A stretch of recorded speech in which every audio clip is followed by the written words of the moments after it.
नमस्कार, आप देख रहे हैं सिटी 24 न्यूज़। हम लोग हैं करौंदा हाथी के अंदर। हमारे साथ हैं प्रधान प्रतिनिधि जो चुनाव लड़ रही हैं, इनकी वाइफ कलेंदर जी। आइए उनसे बात करते हैं किन मुद्दों को लेके और किन समस्याओं को लेके, और उनके मन में ऐसा क्यों है कि वो प्रधानी का चुनाव लड़े। क्योंकि वे उनके जो फादर हैं वो पहले भी चुनाव लड़ चुके हैं, 2005 से 2010 तक उन्होंने चुनाव लड़ा है, और कहीं ना कहीं विकास की बातें कहीं ना कहीं होती है। आइए बात करते हैं ऐसा कौन सा विकास रह गया इनके गाँव के अंदर जो अगर वो जीतते हैं तो वो किस तरीके से मतलब कि विकास करेंगे। आपका स्वागत है सिटी 24 न्यूज़ में। आप किस तरीके से मतलब देखते हैं चुनाव को, किस तरीके से आप गांव के विकास के लिए चुनाव लड़ने की इच्छा है। जो हमारे गांव के काम अधूरे हैं, जैसे कि कन्या पाठशाला है, गांव के स्कूल हैं, सरकारी हॉस्पिटल है, नालियां हैं, गांव की सड़कें हैं, इनका विकास करने के लिए चुनाव लड़ने की इच्छा है। अच्छा, बार बार ये चुनाव आता है, कहीं ना कहीं बार बार सभी लोग मतलब कि वो करते हैं, विकास की सभी लोग बात करते हैं।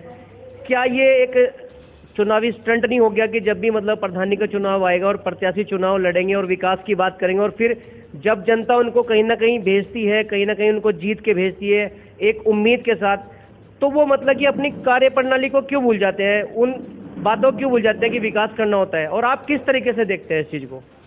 जनता के कहने पर विकास चुनाव में आने का वो, या जनता का विकास करा, जनता का काम करा, जब चुनाव में आए, जनता की इच्छा से चुनाव में आए, जनता ने हमें पुकार करी, तब हम चुनाव लड़ने के लिए आए। और पहले जितना जनता का हमने काम करा, इसी वजह से जनता ने हमें बुलवा दोबारा। अच्छा कलेंदर जी, ऐसा कौन सा विकास रह गया इस पिछले मतलब कि जो मतलब चुनाव हुआ है जिसको आप करना चाहते हैं और मतलब प्रतिबंध है उसके लिए करने के लिए? नहीं, ऐसा कोई प्रतिबंध नहीं है गांव के चुनाव विकास में। जो गांव का विकास है, गांव का विकास यही है, खड़ंजे हैं गांव में, सीसी लगनी, नालियाँ साफ करनी, तालाब साफ करने, यही विकास है। कोई खास ज़्यादा विकास नहीं है गांव में। अच्छा कलेंदर जी, ऊपर से काफ़ी योजनाएं आती है, कहीं ना कहीं योजनाओं का लाभ नीचे तक नहीं मिल पाता। अगर आप प्रत्याशी चुन के आते हैं तो आप किस तरीके से योजना को गरीबों तक पहुंचाएंगे? देखो, गरीब तक पेंशन है, वृद्धा पेंशन है, विधवा पेंशन है, ये जो भी मिलती है गवर्नमेंट की तरफ से, इन्हें हम घर घर जाकर सबका पता करके उन तक पहुंचाने की कोशिश करें। आप अपनी ग्रामवासी की जो जनता है उनसे क्या अपील करना चाहेंगे? ग्रामवासी की जनता से ये अपील, बस सब ठीक ठाक काम करें अपना, और विकास हमें मदद करे, विकास हमारी।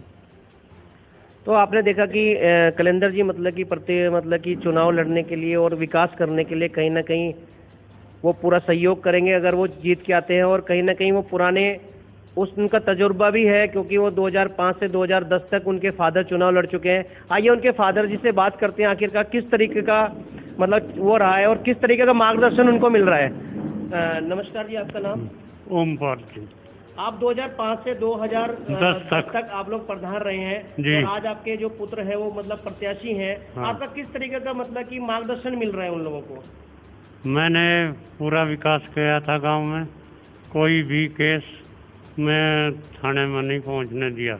यही गांव में ही गांव की जनता का, गांव के ग्रामवासियों का जो भी कार्य था वो सब ही निपटारा किया। मुझको उन्होंने अधिक से अधिक पसंद किया। इस बार फिर जनता की अपील आई कि आप पर्चा भरो।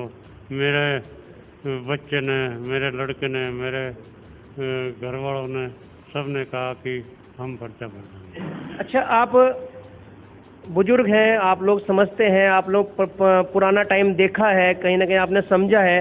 उस टाइम में और इस टाइम में क्या अंतर महसूस आप लोग कर रहे हैं? पहले एक दूसरे की बहुत वो करते थे सहायता, लेकिन अब इतनी वो नहीं होती। अब तो गवर्नमेंट जो पैसा देती है वो सब विकास कार्य में, जो अधिक कार्य विकास कार्य में जो लगाते हैं उससे ही संतुष्ट रहती है जनता। अधिक से अधिक जनता का सहयोग उसी को मिलता है जो विकास कार्य ज़्यादा करता है। तो आपने देखा कि जो प्रधान प्रतिनिधि हैं यहाँ से जो चुनाव लड़ रहे हैं, उनके फादर उनको बोल रहे हैं कि किस तरीके से चुनाव लड़ें, किस तरीके से इस समाज को साथ लेके चलें, उन गरीबों को साथ लेके चलें जिनको कहीं ना कहीं ज़रूरत है इस चीज़ की। तो आइए हम लोग कुछ और लोगों से बात करेंगे, आखिरकार वो किस तरीके से चुनाव को देख रहे हैं। जी आपका नाम? बिल्लू। आप किस तरीके से मतलब कि गांव के चुनाव को देखते हैं और किस तरीके से मतलब कि आप लोगों को करते हैं? चुनाव के चल रहा है, अब सही शांतिपूर्वक चुनाव चल रहा है, बहुत बढ़िया। अच्छा जी कि जनता बड़ा पुकार रही, जनता का साथ है, जनता के साथ में ही चुनाव लड़ा जा रहा। अच्छा जी, इसमें सभी साथ दे रहे। हमारे साथ गांव के कुछ लोग मौजूद इंसान हैं, हम लोग उनसे बात करते हैं। गांव का चुनाव है और कहीं ना कहीं बहुत बड़ा चुनाव माना जाता है, क्योंकि गांव से ही कहीं ना कहीं सरकार बनती है, सेंटर में मंत्री बनते हैं, सांसद बनते हैं, विधायक बनते हैं। तो उनसे बात करते हैं आखिरकार चुनाव किस तरीके से, मतलब गांव का चुनाव किस तरीके से चल रहा है और किस तरीके से मतलब होना चाहिए। गाँव के जो मंगल सिंह पवार, आप किस तरीके से मतलब चुनाव को देख रहे हैं और मतलब किस तरीके से होना चाहिए गाँव के अंदर? गांव के चुनाव जो है, गांव की एक पहचान होनी चाहिए विकास के कार्य के। जो सरकार ढोल तो बहुत पीटती है कि हमने ये कर दिया, वो कर दिया, और गांव में जो प्रधान चुने जाते हैं उनको कुछ नहीं मिलता। ये पता नहीं कहाँ से क्या कहाँ से करते हैं। क्या इसमें जानकारी का अभाव गांव वालों का नहीं है? सरकार अपना पूरा काम करती है, क्या गांव वालों को जानकारी होनी चाहिए? क्या वो जानकारी गांव वालों तक पहुंच पाती है? सरकार भ्रमित करती है, गांव वालों को पूरी जानकारी रहती है। गांव के लोग जो है ब्लॉक है, डीएम है, एसडीएम है, सबसे जानकारी करते हैं, लेकिन सरकार भ्रमित करती है, देती कुछ नहीं, ढोल ज्यादा पीटती है। चलिए, कहना ये भी है कि कहीं ना कहीं जानकारी का अभाव है और समझना चाहिए कि हमारे पास भी वो चीज़ होनी चाहिए। गांव वालों को समझना चाहिए कि जानकारी किस तरीके से निकाली जा सकती है, किस तरीके से। हम लोग जब पहुंचे करौंदा के अंदर तो हमने देखा कि कहीं ना कहीं रुझान बहुत अच्छे हैं। जनता प्रत्याशियों का भी मतलब कि अपने पत्ते नहीं खोल पा रही है, और कहीं ना कहीं 26 तारीख को यहाँ पे चुनाव होगा और 2 तारीख को रिजल्ट आएगा। वही देखने के बाद पता चलेगा आखिरकार ये ताज किसके सर रहेगा। सिटी 24 से सहारनपुर से राजेश धीमान।